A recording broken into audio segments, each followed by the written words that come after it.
Hello and welcome to Joey and Friends. My name is Joey. I'm here with my friend Roni. Hello. Happy Valentine's Day, Roni. Happy Valentine's Day. Good to have you here. Just to pull back the curtain, we just recorded an accidental episode that will be out later at some point. I tried to have an intro topic that I thought we'd spend 5 to 10 minutes on, and we spent 58 minutes on it. So that will be out for your enjoyment later on. But Roni, glad to have you here. It's an honor and a pleasure to be here. Like I said, happy Valentine's Day. Yes. We're recording on the same day the episode is coming out. Yes. Which I always enjoy. Quick turnaround. Yeah. We're talking about this is kind of an ironic topic for today, but I think deeply valid for today. Very valid. Which is singleness. Yeah. And I think for a long time I've wanted to have a conversation about, singleness in the church. What is a healthy way to be single in the church? Yeah. The church is the spaces and programs they create for single people, how they talk about single people. I think a conversation that I think has been had a lot is the church definitely elevates marriage. Yes. In a very significant way. Yeah. And so as a single person, wanted to hear your deep wisdom and insight. You know, me, I'm married. I've elevated to the higher plane. I haven't graduated to adulthood of yet, existence. apparently. Yeah. But I don't know. I just wanted to talk we've got a whole list of questions here. Yeah. The thing I wanted to start with was, we both love definitions, and we both think it's very important to define our terms. Yes. So single, I think it's one of those terms is pretty clear, but specifically the way we are using it in this conversation, I think is important. Yeah. Because there's a few different things that it can refer to. Yes. And I'm curious, I guess, how you would define it specifically in regards of as an identity versus a status versus just a kind of qualitative description of someone's current state of being. Does that make sense?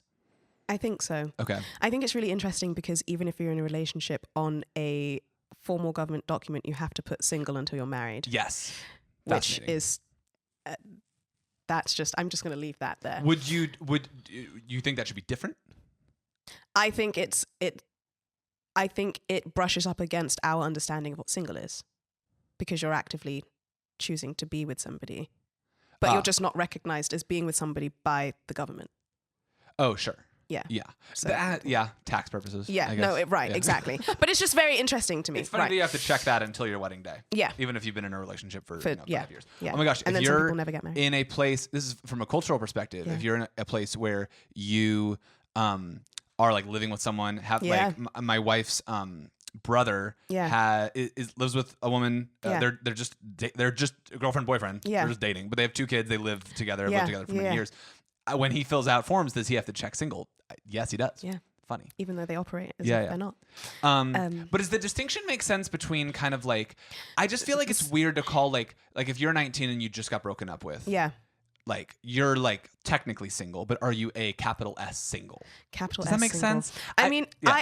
I see what you're poking at, and I do think there is a state of being, an objective. I am no longer romantically involved with somebody. Yes.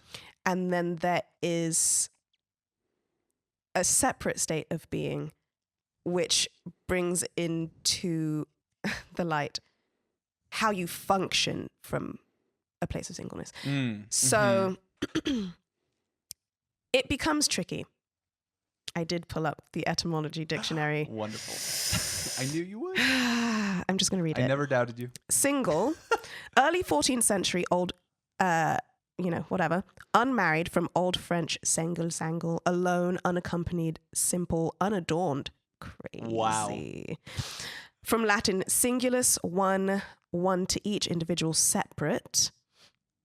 And it just keeps going.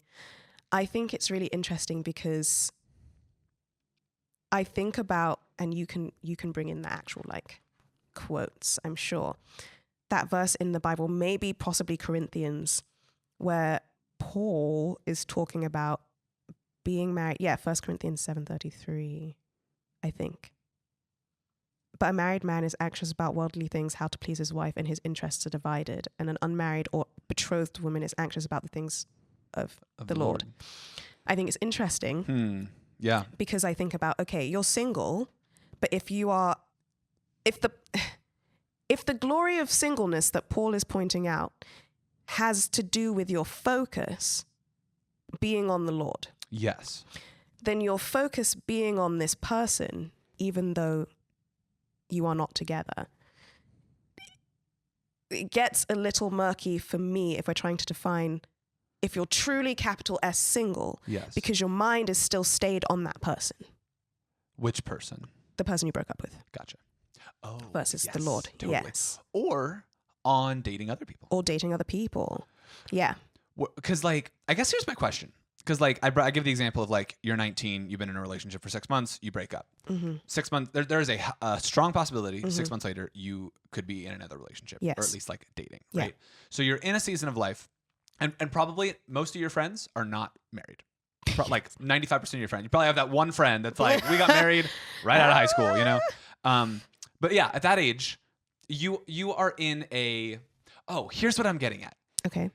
You are at 19, you are in a season of your life when all of your friends are dating. Maybe you're in a relationship. Maybe like half your friends are in a relationship. They're breaking up. They're going on dates. Like all that is like happening, right? Yeah. It feels like there's a crossover in life to where you've now reached a place where the majority of friends your age are married. Yeah. And you are still not married. And you are not in a committed relationship. Yeah. To me, that feels like a kind of definitional seasonal shift. Yeah. In, I don't know, just where you're at in life. And I think the church kind of like recognizes that and is like, we should have something for all these strays. Not the strays. that didn't It's figure true. it out. It's true. You know? And so they create ministries and programs and things for those people. Right. But I guess, I don't know, if how you think about that or kind of like where you're at. Where I'm at is am I putting all my beans out there? I won't put maybe a couple beans. Will go out there. Just a few. For those of you who don't know me personally, I've been capital S, underlined, bolded, highlighted, single. Increase font size. Increase font size. On the notes app, it's heading 1. You know, it's like. I've been truly single Yeah. for an extremely long time. Yes. And because of that, I have seen a lot of my friends navigate singleness, dating, blah, blah, blah, blah. And I do find, to your point, I know this is kind of a long ways to grandma's house, that a lot of people don't actually know how to be single. Mm-hmm. And I mean single, not focused on other people. Yeah. Truly, like me, myself, and I, plus Jesus, alone. Yeah. So I have a lot of friends that, or not, I won't say a lot, I have friends that are, you know, physically, whatever you were saying, qualitatively, you are single because you are currently not seeing anybody, but your mind is consistently preoccupied with somebody. Yeah.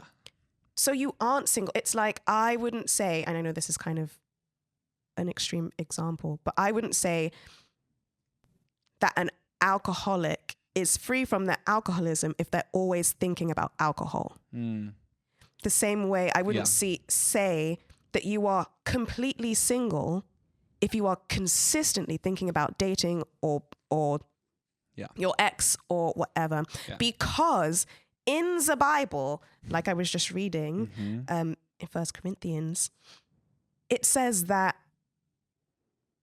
the one benefit of singleness is that you have nothing else to distract you from your focus on God. So... So you aren't really reaping the and granted, listen, we can get into this, in a separate part of the conversation. That is hard.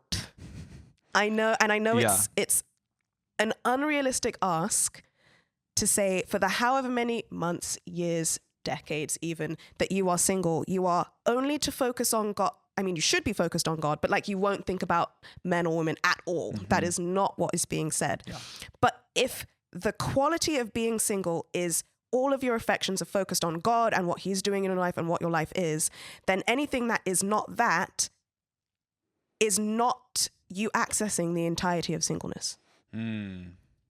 Yeah. Unfortunately, I'm sorry to break the news. Wow. I also think it's really interesting, just fun fact, for those of you who, I don't know, I'm looking to the camera. Hey. For those of you who don't know, my minor in college was French. And Mm-hmm. there is not one French class that I've been in where this doesn't happen, where we learn the word for single in French, which is célibataire. Celibacy. Celibate Oh, is the French word for single. wow. Yeah. Which is interesting if you want to put that into a... Yeah. If you superimpose that onto our cultural context of what it means to be single, Yes. it is a very interesting kind of Yeah. psychological thing that happens. Is that word in French used in casual contexts, like that person is not dating is not in a relationship or is not married? Yeah, I'm sure there's a more casual word, like a more colloquial word. Yeah. But if I went, oui, je suis célibataire, like, Yeah. I'm single. Yeah. Like if someone asked me That's fascinating. Which I did look up, not like the etymology or anything, because it's kind of obvious. Of like celibate? Yeah, like célibataire coming from celibate, and then air pertaining to the suffix ary, A-R-Y, meaning, hold on, I like took notes. You're good. But it's really interesting because basically the word in French, when you translate it into English and you're looking at the like etymology of it all, it's pertaining to celibacy, pertaining to unmarriedness, Yes. which ties back into my whole theory about Paul's definition of marriage and what it means to be married. Yeah. So sorry, that was just to bolster my point. Well, so I think the most fascinating thing you said was that singleness, so the advantage that Paul recognizes in singleness is being able to focus on God. Yeah. And so I guess here's my question, and this is somewhere in the notes, but I'm going to word it a little bit differently.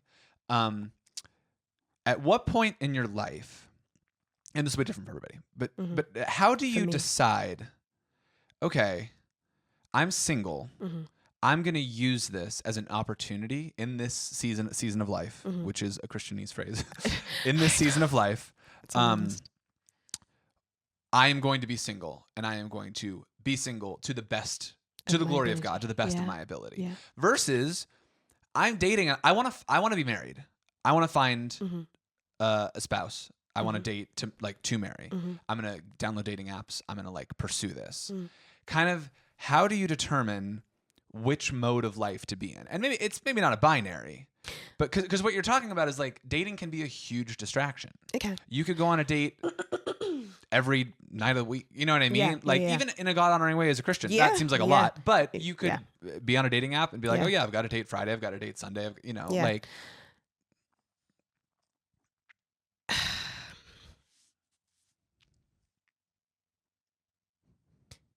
I think. Oh. I thought that's the first text I've gotten in an hour and a half. I'm going to mute my computer. Hang on. No worries. Sorry, please proceed. I think. Oh, it's a multi-layered question. I love multi-layered questions. Because there shouldn't be.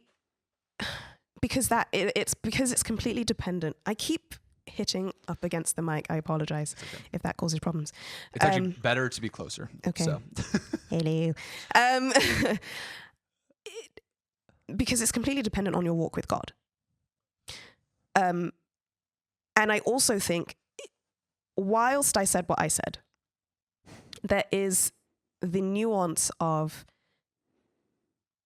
this desire that you have in your heart and this pursuit of partnership that we have is not something that is and or needs to be separated from your pursuit of God. Seek ye first the kingdom of God and all else will be added onto you. I know that is, I'm taking some liberties there as well. But in your pursuit of focusing on God, he does show you what he wants for your life. He does he does lead you, here's the job I would like you, or the niche I'd like you to go into. Here's the friends I'd like you to have. Yeah. Marriage being the most important relationship you will probably ever have, especially in terms of symbolism. Yeah.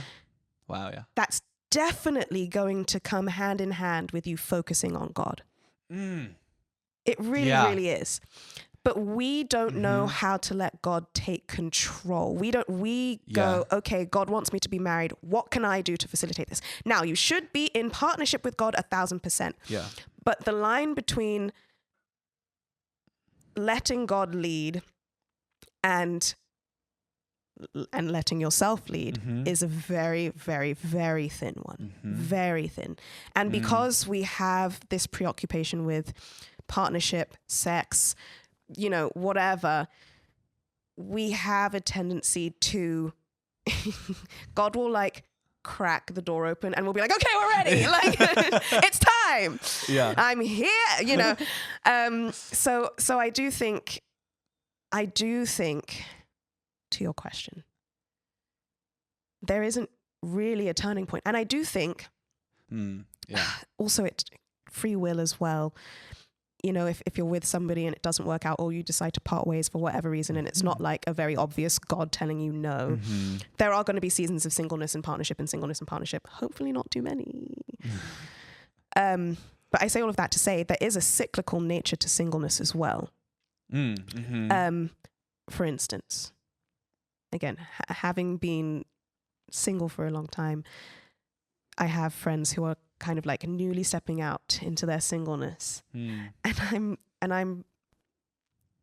I try not to be pessimistic or prescriptive in what will happen in the coming seasons. When you say newly stepping out, do you mean they've just ended relationships? Just ended a relationship, or they are like, finally, I'm just going to focus on myself. I'm not dating. I'm not. Yeah. And I'm like, okay, there will be in this, say it's a circle, right? You are here, just dedicated your life to not dating, to being single and just learning and growing for yourself. Yes. You're going to hit your stride with God.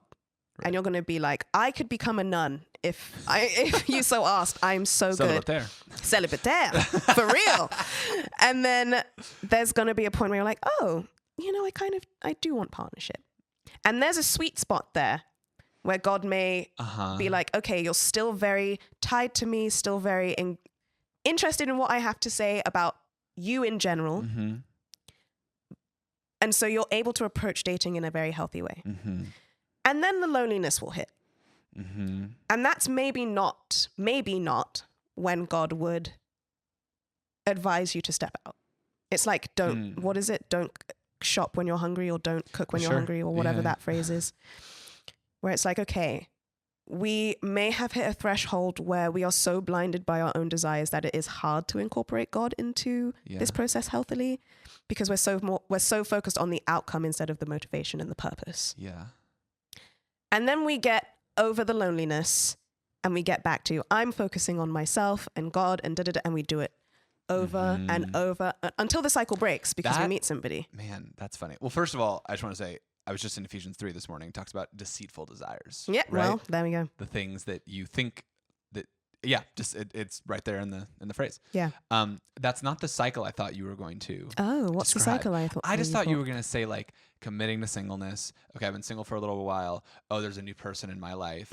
Oh, like I think this might be from God. Okay, now we're dating. Okay, now we've broken up, and now we're back to the same place of like, I'm just going to. It could be like a concentric circles type thing, sure. or a Venn diagram type thing.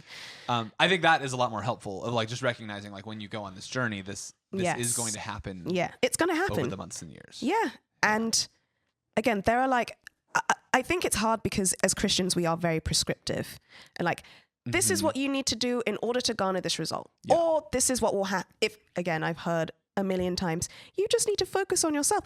Love will come when you're least expecting it. My friends and I had a joke where I was like, I've been not focusing on for years and it is still not here. What level of self-neglect do I have to get to for love to be side-eyeing God, like, I'm single? But I really, really don't care if I'm single right now. This singleness is great. But there is something to be said about, generally speaking, the level of spiritual and mental health that you're at. And God feeling like you could steward dating and your own sexuality that you will encounter when you're with somebody you're attracted to, and future partnership and the conversation, all of it. There is a prime point in that cycle where he'll be like, okay, I think it's safe to introduce you to this. And you'll engage with it in a way that is healthy and God honoring. Yeah. And then there are ways where he's like, okay, it's not times where it's not as optimal to introduce. But that doesn't mean, I'm saying all of this to say, you could be in your deepest loneliness, in your most sincere unhealthy approach to singleness, and God would decide to bring listen, I don't know. Yeah. There's no equation to this. Yeah. So it could happen. I just wanted to put that disclaimer out there. Yeah. Yes. Can you commit to a season of singleness without committing to it for a lifetime? And how? Because I think that's okay, Christianese. Yeah. Mostly men. I'm called to singleness. I've heard. How do I know if I've called to singleness? Which is another Christianese called. Yes. I think a lot of people mix God up with personal just desires. Like, you feel called to singleness. You could also just be compelled to be single because you're tired and you feel like there's more important things to focus on. And that isn't necessarily God calling you, appointing you to a position of explicit singleness. Yeah. Maybe you just want to be single. Because the important thing to consider is like, but again, using the same language, let's just say I feel called to singleness, right? I feel like God's calling me to singleness. Yeah. Next day, the finest man walks in, right? Right. And like new character spawns in, and you're like, ooh, maybe I'm not called to singleness. Yes. I guess here's what I'm wondering: how to have the conversation with God about like a season or a lifetime. I think more particularly a season of singleness, right? And like if this is really on your heart, and that fine guy walks in, should you abstain from that? You know what I mean? And so I think what I'm in a season of singleness is really means I'm in a season of rededicating my focus back on God. Okay. Because that's usually what it means. Yeah. In people's life, you can see in the fruit of their lives, they're like, okay, I'm in a season of singleness because I need to focus on finding a job and I need to focus on doing this and I need to. It's like, okay, so you're rededicating your focus back into what God has for you. Yeah. Where your question gets tricky is I'm a big person of your word type person. That's exactly what I'm getting at. If you say I'm committed to being single for a season, then when that fine man walks in, your eyes better be so shut, so tightly wound together that you can see whatever is beyond blackness. That is what I think personally. However, I do know, because also it's like realistically, again, caveats aside, I know God can do anything. If you've been leading a life that even now you feel compelled and the Holy Spirit himself is telling you, girl, you need to be single. You really think God is then going to bring someone 2 weeks later? What, to test you? Sounds like the enemy to me. I don't know. It might not be. Yeah. I will say, again, hold everything with an open hand. God can do anything. And there have been people who meet their God, wives God is a God of his word. God is a God of his word. However, he's real big on promises. But I don't know how many people say they're called to singleness that are actually called to singleness, which is why I said I think it's really just a rededication of focus. Because I don't know many people who, when I hear their reasonings for dedicating this season to being single, I'm unconvinced. Personally, I'm just unconvinced that God, in a booming voice, hyperbolically was like, you need to be single. So much as they just woke up to the reality of what God is probably showing them, that, hey, this is unhealthy. You're in an unhealthy spot. Yeah. Wow. Take a second. Which is why I think a lot of people do end up doing that thing, right? Where they're like, I'm committed to a season of singleness. And then a fine guy comes along and they're like, just kidding. That was just, it was a comma and not a period. Semicolon. Right. What else? There was something I was going to say that was really important to this. Anyway, if it's important, it will come back. That is literally what I was going to say. I think a lot of people, again, I was going to say again, like I said in the other episode, that is going to come out later, so that's irrelevant to everyone listening. But a lot of Christians operate from a spirit of fear and a lack mentality, right? Yes. You go off. you are committed to a season of singleness, Yeah. that means you are not missing anything. This fine guy is probably going to still be Roni. alive in 6 months. Yes. You know what I mean? Like, And if he's in a relationship, if he's in a relationship, whatever. Like, Yes. you have to have more faith in God than you do in your understanding of time. wow. Like, you really, really do. Yeah. It is Am I going to sit here and say it is not unfortunate when a tall glass of water walks in and you've just committed yourself to being single for a season? Yes, it's extremely unfortunate, but you have to have enough faith in God to know if this is supposed to be a person that, even if you're not going to marry them, I'm supposed to be with for a certain amount of time, they'll be around when they need to be around. Like, God is capable from raising people from the dead, creating the universe through words, bringing the Messiah to die for your sins, I am pretty sure he can make a man available when it's time for you guys to be together. Yeah. Now, I know free will comes into that and, whatever. But generally speaking, if everyone's submitting to God the way we know they should be, do your season, girl, because I guarantee your time with him after your season of singleness is going to create a healthy relationship, a much healthier relationship than one that was formed out of desperation, because that's really what it is, and impatience. Yeah. So that's what I have to say about that. Yeah. It makes me think, so James, very opening of James, consider it all joy whenever you encounter various trials, knowing that the testing of your faith produces endurance. Yeah. That's what you're describing. Sounds like a real testing of faith. Yes. And let endurance have its perfect result so that you may be perfect and complete, lacking in nothing. So yeah, I think the allowing of the season and the trusting God with the season, trust, faith, very connected words. Yeah. Trusting him that he knows your needs. He's going to provide for you. You will probably be in a relationship and maybe even be married someday. Yeah. Like, the odds are pretty high. Yeah. I bring up this verse to say, consider it a joy. Consider that season. I love that it says consider it a joy, which is a very thoughtful word. Yeah, and it's purposeful. It's intentional. James is not saying feel joy in the season. Purposefully think about it as a joy that you are in this season right now. Yeah. When it's Valentine's Day and you're, whatever, recognize that something is happening. You are becoming more like Christ in this season. And you're being I don't even mean probably. You are definitely being prepared. Oh, 1,000%. For a healthier relationship down the road. 1,000%. Because again, what it boils down to is patience, boundaries. It's not a boundary with anyone else but yourself. Yeah. You're gonna disrespect and dishonor your own boundaries. That's funny. Hello. Wow. Like it's true. It's like if you don't have, we always talk about, we don't always talk about it because we just had a conversation about the fact that we don't talk about sex. If you feel like instilling healthy boundaries before marriage regarding sex helps prepare for patience and further boundaries and other conversations within marriage, then how important would it be to honor boundaries that you've set for yourself when you actually have, I would say, maybe minimal motivation. There is no sin in dating. There is no sin in wanting partnership. Yeah. But you are practicing a fruit of the spirit, patience. If someone comes along before your season ends and you're like, you know what? If I can practice patience now, if I can practice boundaries now and trust and faith in God, how much more will I be able to practice that when I'm with this person or a person? Very much so. So, anyway.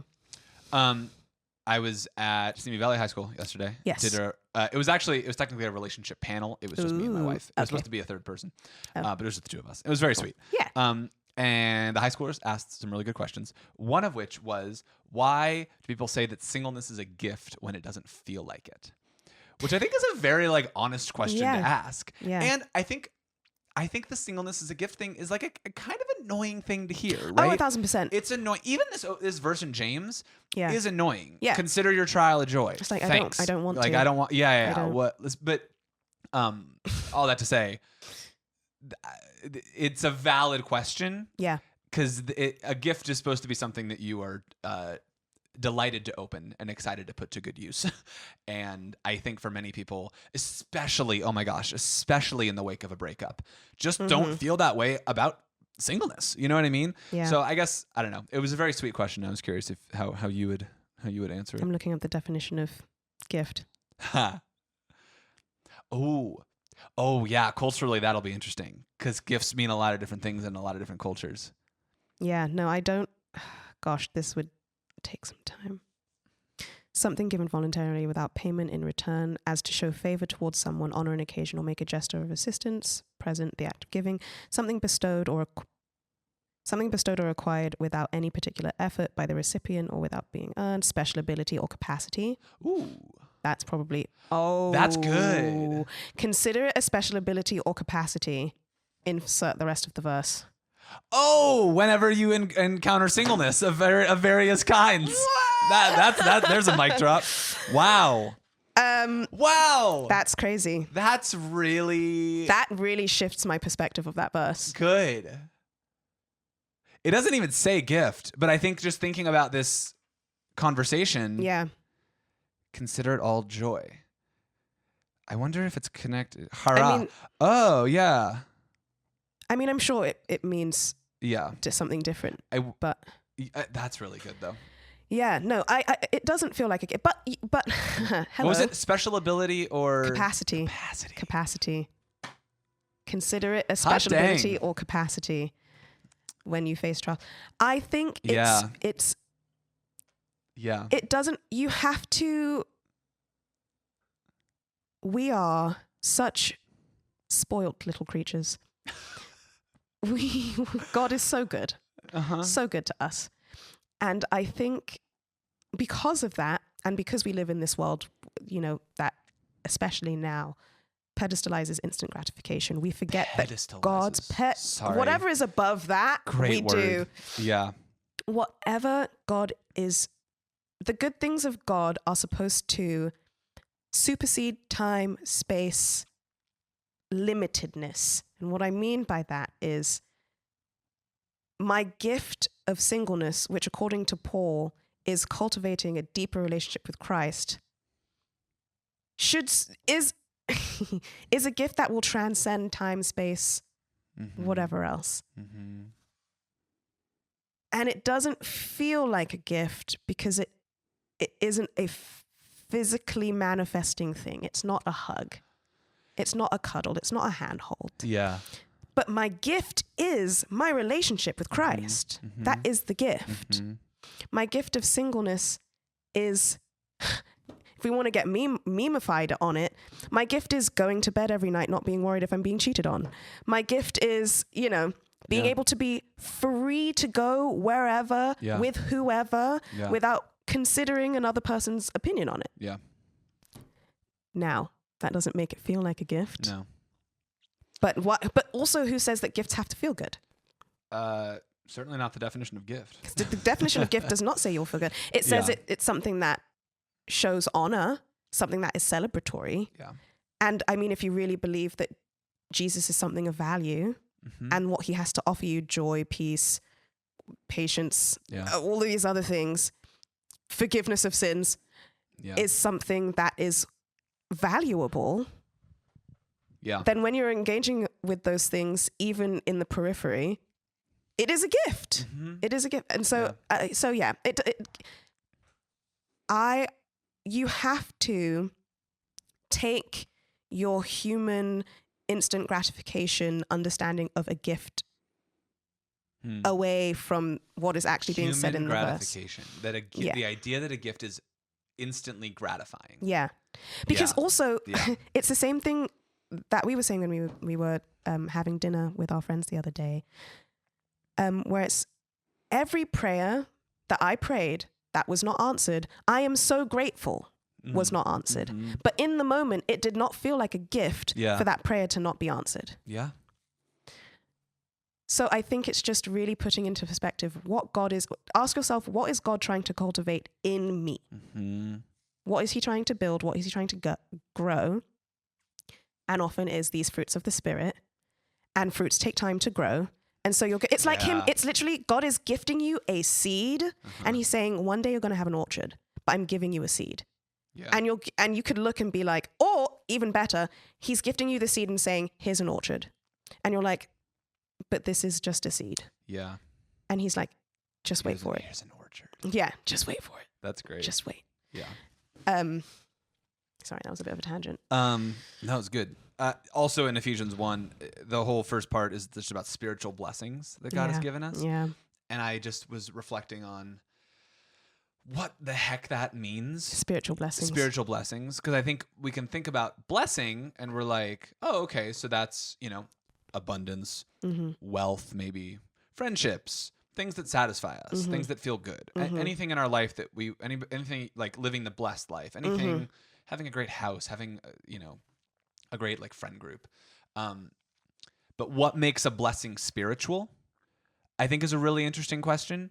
And I think it is that it's basically what you're talking about, which is it is anything that kind of can transcend your immediate experience in the moment. Yeah. Where it's like, yeah, we can enjoy a present blessing, even small things, a great cup of coffee, a great dinner with friends. Yeah. I think those things, are spiritual blessings, but like really meditating on spiritual blessings being something that really like exists outside of our like physicality. Yeah. And like outside of time. Yep.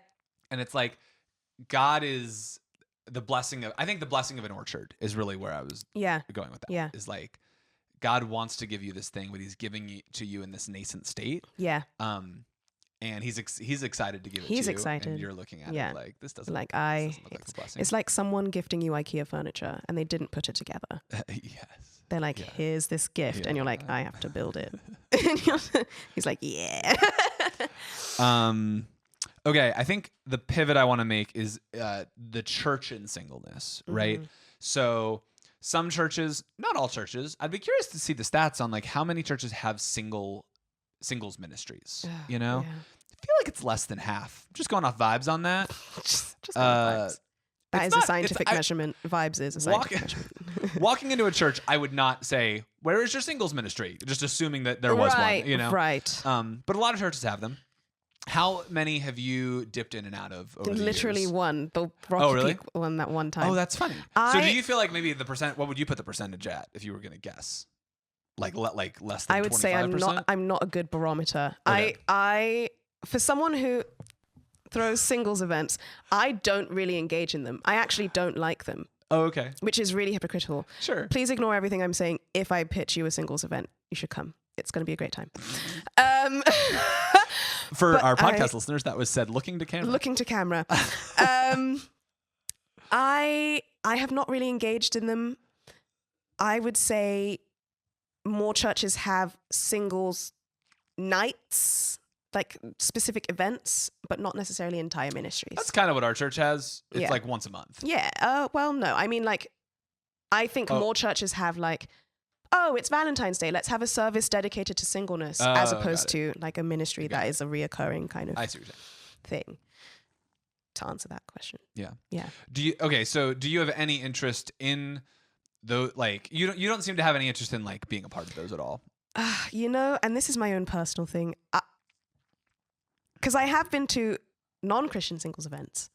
That's a partially because partially because I was invited, and then I won a free tickets to another one, and so I just went. Otherwise, I would not have gone. I really struggle. I think we talked about this, or maybe it was just Sammy and Christy and I. When Christy was single, wow. Congratulations, by the way. It happens fast. Yeah. That was like an 11 months. I think it was 11 months from meeting to marriage. It was impressive. Which honestly, it's either stories of when people going you know. faster than that. Yeah. Shout out to Christy. We love you. I miss you. Let's hang out soon. I find it difficult to engage with things where the underlying thing bringing community together is that you're all single.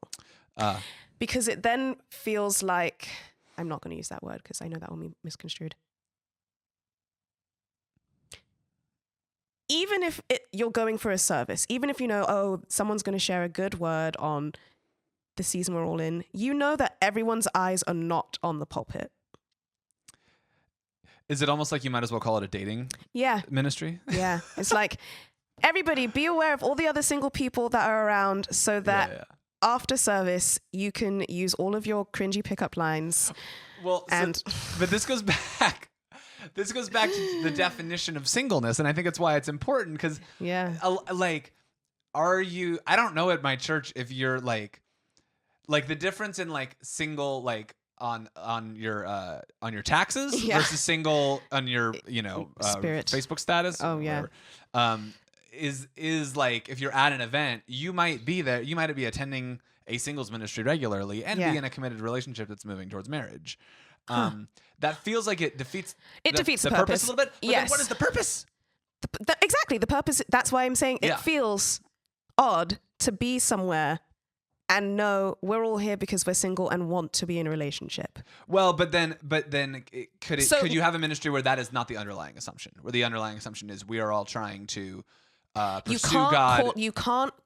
No. Okay. In my opinion, because if you put anything to do with a categorization of relationship status, anything to do with that automatically puts you in that headspace. Sorry.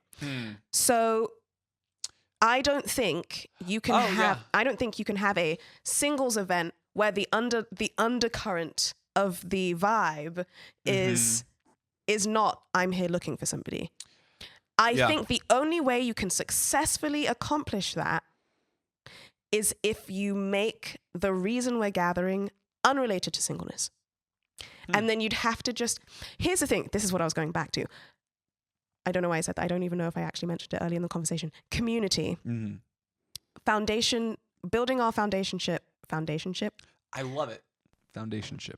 With Christ. Hey, it works. It's good. Ultimately,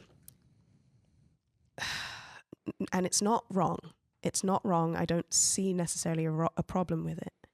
But ultimately, what all of these singles events and these dating apps and all of these things boil down to is our inability to just communicate and be in community with each other, in my opinion. I think, like, of course, it's easy, right, to approach trying to date someone if you know that everyone in the room is single. Right, it's easy to do that. It like removes one of the barriers. It removes one of the barriers. Yeah. That is, I literally was at a singles event yesterday, and one of the guys said to me, "Oh, I like singles events because the whole approach thing it's a given. You know why I'm here. I'm here to approach you because I want to date you." And That's so funny. I think it's the same, not similar. But when you do like, hey, here's a singleness service, it's like, hey, we're all here for the same reason. Looks to the camera. And so I think there's a beauty in, hey, we have a hiking club. And you get to know people and you find out through community who is single. Mm-hmm. And there's married people. And there's married people. And then also, maybe not. We can check the stats on this. A lot of couples get together off of dating apps now, but I do think the percentage of couples that get together because of recommendations of friends is still high up there. Yeah, it's still high up there. I saw I follow a lot of like stats Instagram accounts, Love and that. there was one that over time was showing Yeah. the fluctuation in how people started dating, and dating apps is extremely high. Yeah, but friends recommendations, and that happens within community. Just saying. I'm really locked in on the idea of dating apps being practically anti-community. It is.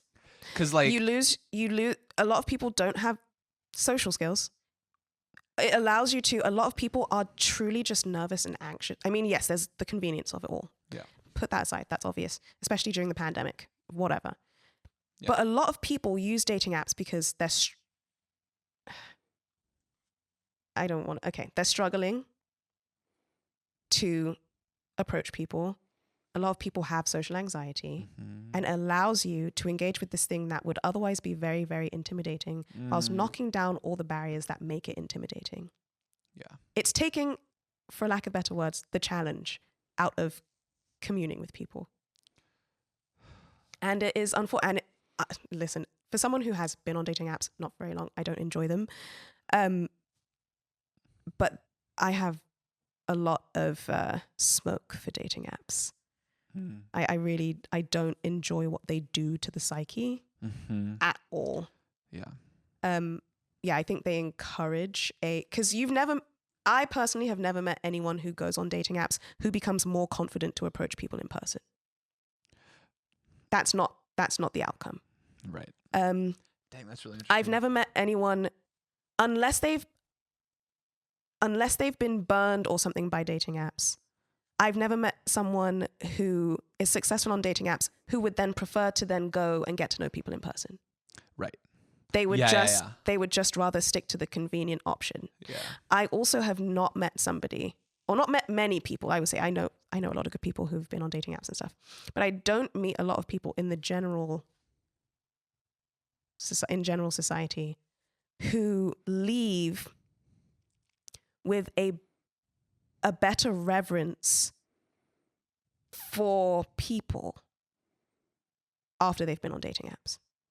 There is a gamification and a commodification of people that ultimately results in how that, also changing in how you see people in real life. I mean, it's the same thing, like the porn industry. One of the biggest complaints is, well, it changes how you see women. You think dating apps don't? They do. Yeah. Also, we want to talk about the illusion of choice, the illusion of options. Yeah, dating apps will do that. And now not only do you have access to everyone in your town, you have access to everyone in your country if you so choose. There are dating apps that take you across the world. Okay, what do you do if you're 25? Yeah. And you're at a church of even 500 people, like a big church. But, and there's a college ministry or there's a whatever ministry. And you're like, there's nobody. There's no one here. Hey, I've been that 25-year-old. Yeah. What do you do? Now here's the thing. Well, not to answer my own question. Answer your own question. There's a lot of places besides church. There are. And listen. I understand the desire to meet and connect with and marry someone that goes to your same church. Yeah. I think in terms of community, that's probably a really positive thing. Yes. At the same time, you can get to a place where you're like, my options are depleted. Yeah. There's nobody here. Yes. What do you do? Go out into the world and become fishers of men. Just kidding. Don't flirt to convert. Thanks for listening to Joey and Friends. We'll see you guys next time. No, I think ultimately there is no one way. There is no one way. I think just engaging in life. Go and live. That's hard. And it is hard. Especially outside. Practice. It's a muscle. Yeah. So many people, we've gotten to this point. I don't say it's hard to be, yeah. No, yes. But any problem that you encounter with dating in the church or in general, it is going to be hard. You know what? Scratch that. Dating is hard. Finding people, meeting people, maintaining a relationship for a long time, it's all going to be difficult. There is no cheat code. Well, I mean, dating apps, whatever. Outside of that. Well, that is the cheat code. Yeah. Dating apps are the cheat code, except everyone is getting messed up from dating apps. Everyone's getting screwed over. Yeah. There are a cool amount of people who have found the loves of their lives, one of my best friends being one of them, on dating apps. That is not everyone's experience. Ultimately, you're going to have to do the hard thing and go outside. Touch grass. I hate touch grass. And it's the same thing with making friends. Again, and that's the whole thing with community too. A lot of people want to date, but they don't know how to do friendship right. And friendship is the precursor to dating. You know how to be a good friend. You have the bones of how to be a good partner. And more than the bones, probably the bones and the muscle. Yeah. Now you just need the tendons and the sinews and the skin and stuff. So that's what you do. And I mean, listen, we can get into a lot of different conversations, like bring in race into it and stuff, because I've had my own personal experiences with that, which get highlighted in the white evangelical church. Yeah. But I think ultimately it's just having faith that it's going to happen, doing your part, but also trusting God. And I don't know. I think Do you feel like the church over spiritualizes the dating process? Because the very first question that was on our list on this little panel that we did was, how do I know how do I know if it's the one? Well, wait, it was phrased in a very specific way. How do I know if a person is from the Lord? From the Lord. And it makes it feel like such a kind of like delivery. Like, here's your person. Here you go. Is just like come into your, into your life. Because that's often how we encounter people. Is all of a sudden there's like a new person in our lives, and our eye, they catch our eye, and we're like, I don't know. The way I see it is, yes, we do over spiritualize it. And going back to the friend analogy, you would never ask, how do I know if this friend is from the Lord? You just see from the fruit. You just experience whether it's from the Lord or not. Yeah. I think a lot of times we don't want to experience. We just want to know yes or no before it gets here. Should I embrace it or should I not? And it's like, before it gets here, that's funny. Or before it even starts. Before it even or starts. As it's starting. Yeah. Should I waste my time or should I not? We don't consider, is there something that I'm going to learn? Is this just life? How do you know if something's from the Lord? Check it out. Yeah. Experience it. You'll know really quickly if it's from the Lord or not because of the fruit that it produces in you. Mm-hmm. Yes. Yes. Good fruit. Good fruit. And I'm not saying you won't struggle. I'm not saying there won't be temptations. I'm not saying all of this. But you will, if you give life a chance to play out, you will discover whether it's from the Lord or not. But it's hard because a lot of the times you don't want to waste time. And if your first thought is, I don't want to waste my time with this person, you just maybe don't engage. You don't have to. Yeah. I don't know. That could be bad advice, but yeah. From the Lord. I think rom-coms, speaking of culture kind of influencing the way we think in the church. Yeah. I think the rom-com idea of soulmates, which we've spent a lot of time talking about. Yes. There is in talking to particularly high schoolers, which is what I do my primary ministry in, but also college students. Yeah. There is this like weight of like, who is the Lord's light shining upon? Yes. You know what I mean? Yeah. Like, who is the person? And not that we need to have like the whole like soulmates conversation, but I think it can be a lot more casual. Yes. In terms of, I'll go on a date with you. Yeah. And I'll see how it feels. See what's going on. It's not. Again, it's the reason, with the whole soulmates called to condense the point that's the most relevant to this. It's not about you, bro. Yeah, like God will let you know. You have to have more. Again, a lot of the reasons why people are hesitant in conversations like this is because it's like, what if I miss this? What if I don't understand this? I'm like, do you have faith that God can communicate to you? Do you have faith that God will show you? Do you have faith that God is good and wants this for you? Maybe there's some, I think there's a lot of fear and concern around the communication piece about what if I miss a command from the Lord? Right. But that is not my experience with God. No. Of him like having like a puzzle that I have to solve. No. To know that like, oh, this is the thing I'm supposed to do. Because again, superimpose that mentality onto any other area of your life. Yeah. I'm not worried that I'm going to miss my best friend. I'm not wondering whose light is shining. Who is God trying to show me to be friend? Yeah. I just know it's going to happen. And if I'm wrong, that's okay. Yeah. We're moving on up. Yeah. I think that's it's starting from, again, it all starts with you. It all starts with your own peace and self-control and patience and like all these things. Yeah. But yeah, the from the Lord question, the other thing about it is it also is very like kind of egocentric. Yeah. And I don't want to judge whoever like asked this. It's a very well-meaning question. Right. But the question itself reveals so much about the way that we think about all of this. And it is like, are you from me, from the Lord? Like it really is positioning it all kind of with you as the protagonist and hero of your own story. Yeah. And again, as high schoolers, that shift is happening to recognizing that there are other people that are autonomous and are having their own experiences outside of you. Yeah. That hasn't fully locked in yet necessarily, depending on developmentally kind of where you're at in high school. But you're starting to realize that, and it is that recognition of like, okay, would it be wise for me for me to have you in my life? Yeah. Would it be wise for you to have me in my life? Until you can ask that question, you're not ready to date. Please, I would say that definitively. my turn to look to camera. Look to camera. If you, because it speaks to like selfishness, right? It's Yeah. like if you have not had that switch of like, it's not just all about me. Yeah. There are other people who are living their own separate lives and stories from me. Yeah. Until you can kind of make that switch, I don't think you should be dating. I agree. Because like boundaries start there, like Yeah. just the like objectifying others, like Yeah. thinking about others just kind of as like Yeah. a service or a thing, an object for your own pleasure. Yeah. And No, it's true. even if that's not in like an explicitly inappropriate way, like porn, Yeah. like just in an emotional No, it's true. comfort, like all those things. Well, the whole thing with relationships, romantic or not, is service to the other. You're not supposed to really be focusing on yourself.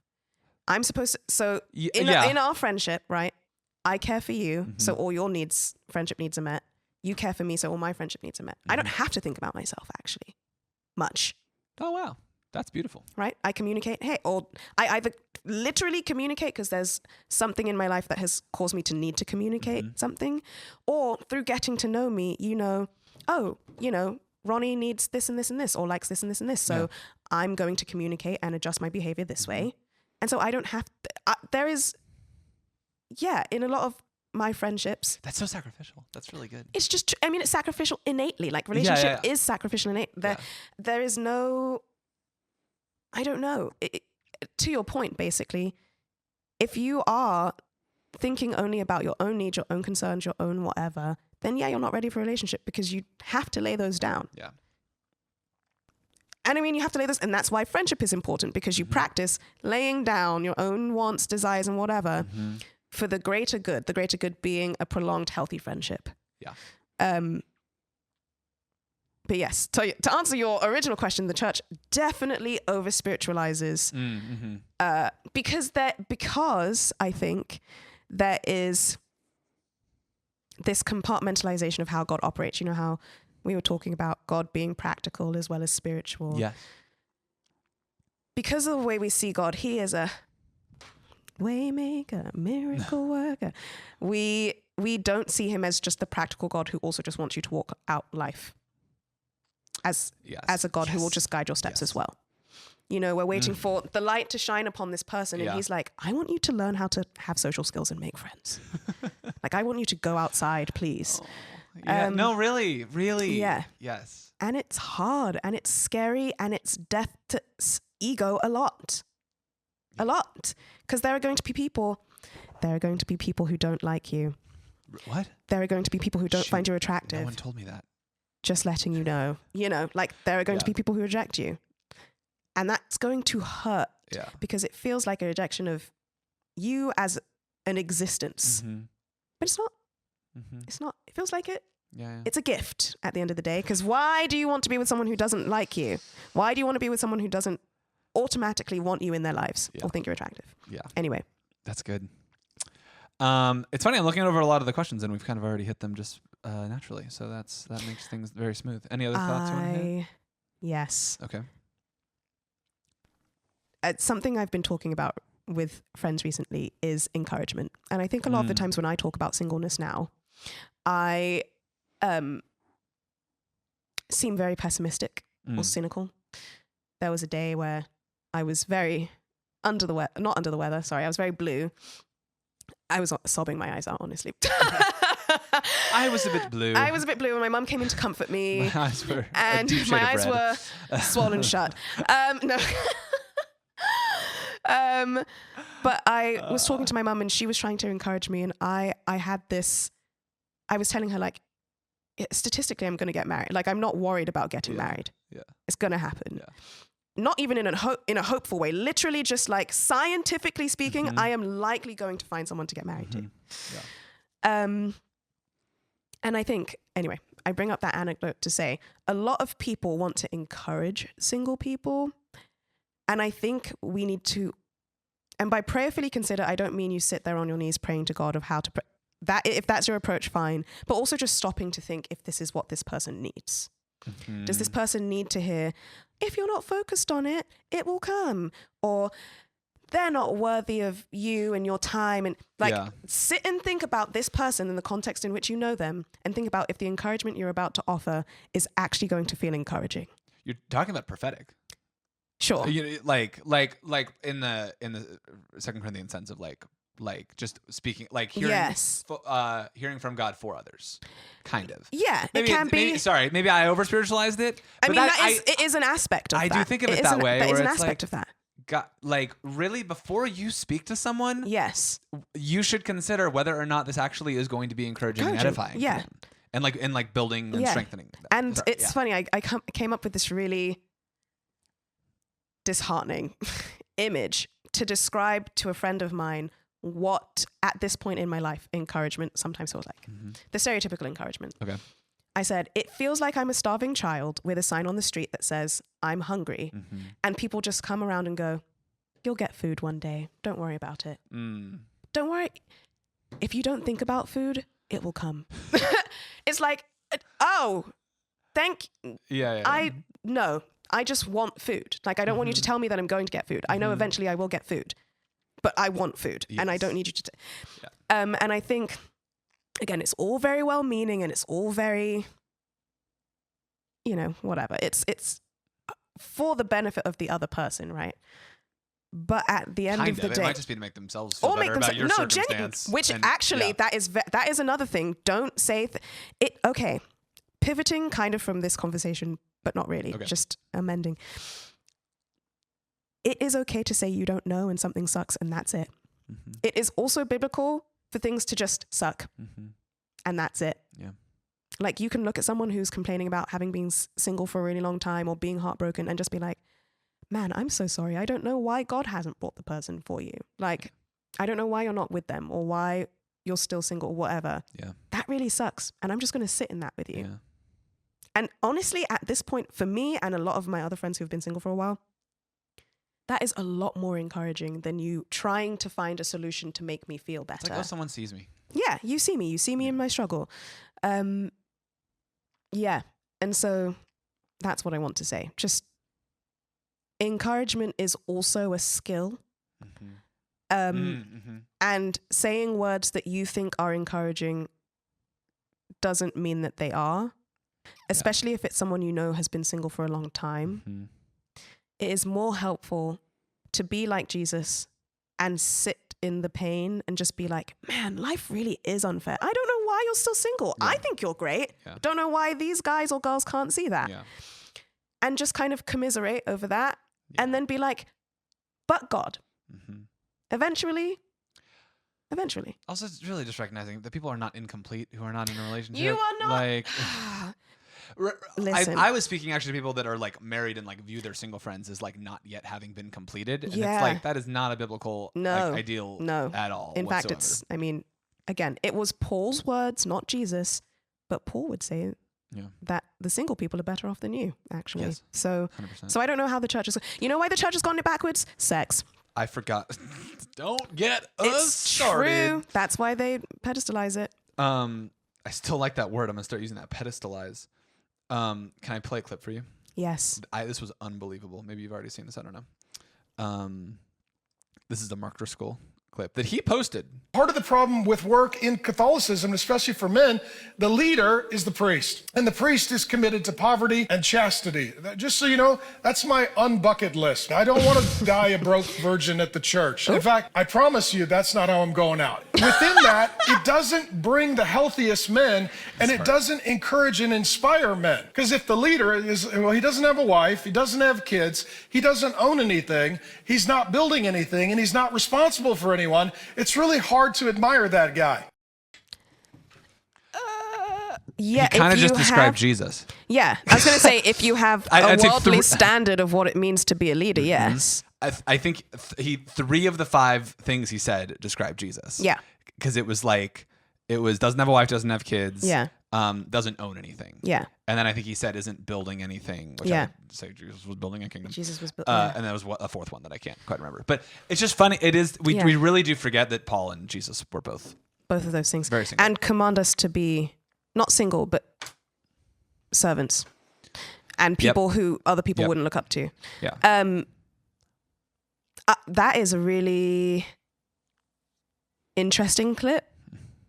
And I think it would be interesting to see the rest of the context of that, because the only reason especially if that person is a good, like a spiritually sound person, the only reason you wouldn't look up to that person is if you value worldly status and worldly accomplishments over God, kingdom ones. Yeah. That's the only reason. Yeah. Especially if it's, you know, he said a priest. A priest has made a commitment to singleness and a vow to just, what's the word? Worship God and do everything for God for the rest of their life. If you are brave enough to make that commitment, heck yeah, I'm gonna. And also, I think it's a very narrow understanding of what priests and nuns are, because there are a lot of different types. So maybe, you know, they don't have a wife, they don't have kids. Okay, don't have kids. Wow, don't have kids. Okay, but they are building something. The kingdom of God. They also are often building community. Very much. They are also, you know, there are nuns that I've heard about that. Literally, there was a nun I was listening to a podcast or whatever, and she was like, all we do all day is pray for people. That's all we do. And then there are other nuns that are like, we garden and then take that produce to the community. So you also have to have a very stereotypical idea of what a priest is. Yeah. And if what a priest is someone who has committed to lifelong servitude and devotion to God, you then have to then undermine lifelong servitude and devotion to God, which as a 100%. Christian is like, well. Yeah. And also there are so many verses in the Bible that say, you know, give up everything you have. Yeah. You know, anyway. Sorry. Continue with what you were going to say. I don't have anywhere to go from here. This was, I think, a good conversation. Yeah. This is timely. And Valentine's Day. Celebrate Valentine's Day, everybody. What are you doing? I am, Not to put you on the spot. one of my close friends, honestly, she's like my sister. She is my Valentine this year. Oh. And I will be giving her gifts. That's great. And then I am going for a chat with a friend of mine for future event things. Nice. I'll keep you posted on that. That's kind of it. I'm salsaing. Salsa dancing. That's fun. I enjoy dancing a lot. Yeah. Having to do a specific dance is very outside my comfort zone. Because I'm like, I enjoy a dance floor. I enjoy dancing on a dance floor. Yeah. I don't want to be told how I have to dance on a dance floor. So But once you get in the groove. once I get in the groove, Because the music, they're doing classes. I will say the music, it would be different if it was like you have to salsa to Busta Rhymes or something. But because it's like actual salsa music, you'll feel more inclined to dance that way anyway. Yeah. So, Totally. anyway. Oh, that makes sense. Yeah. Yeah. Cool. Hopefully I'll get into the groove. Yeah. Thanks for being here as always. Anytime. Love chatting with you. See you next time. There will be See a you next next time. time. Stay tuned for our episode about sexuality and Spring Carpenter. Gosh, I really feel like I want to redo that episode because I want to have more streamlined I really thoughts. enjoy how raw. It really was raw. a genuine raw conversation. Yeah. Anyway, maybe you'll hear that coming up soon. Yeah. Thanks for listening. We'll see you next time. Happy Valentine's Day.